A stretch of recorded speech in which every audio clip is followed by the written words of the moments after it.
Alors, nous avons les bases pour faire des petits exercices dans le modèle du marché des fonds prêtables. Alors, prenons un exemple.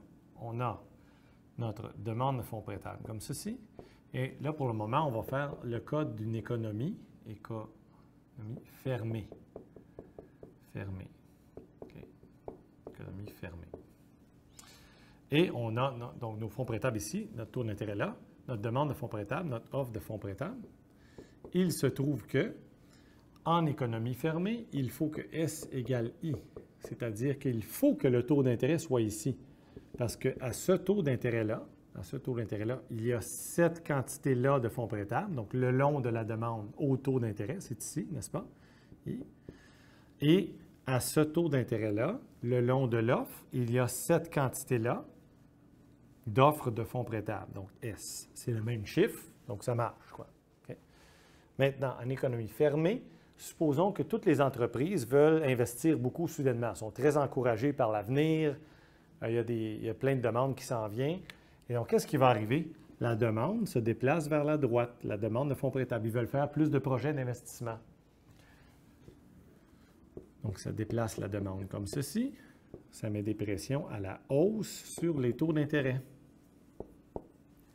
Et à la hausse sur le S et le I. Donc, quelle économie est fermée de façon officielle? Bien, si on prend l'économie mondiale au complet. Okay?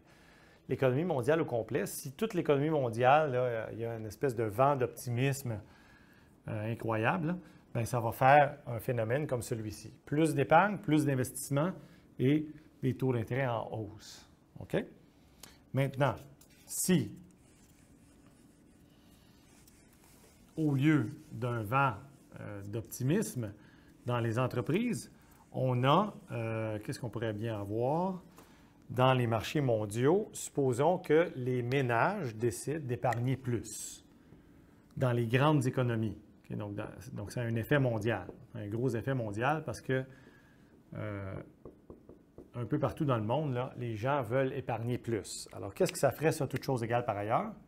On commence ici à notre taux d'intérêt mondial, finalement. Je vais mettre R étoile tout de suite. Et S étoile, I étoile. Okay. Et là, qu'est-ce qui arriverait si tous les ménages veulent épargner plus? Alors, ça déplace l'offre de fonds prêtables vers la droite. Okay. Ou peuvent épargner plus, n'est-ce pas? Donc, ça met des pressions à la baisse sur les taux d'intérêt, étoile prime, et à la hausse sur le niveau d'épargne.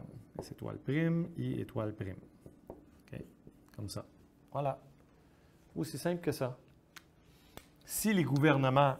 je vais mettre mon... Si les gouvernements font des gros surplus budgétaires, donc ils font des gros surplus et ils payent leurs dettes, donc leur endettement diminue, bien, ça fait ce phénomène-là aussi, n'est-ce pas?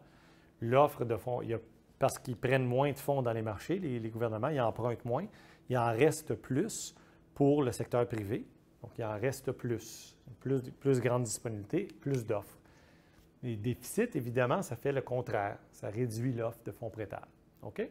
Donc, ça va pour ça?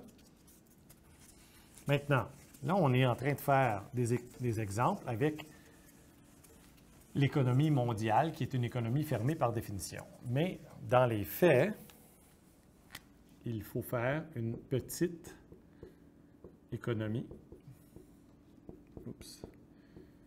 ouverte. Donc, qui est à peu près tous les pays, sauf les États-Unis. Tous les pays individuels, sauf les États-Unis, peuvent être considérés une petite économie ouverte.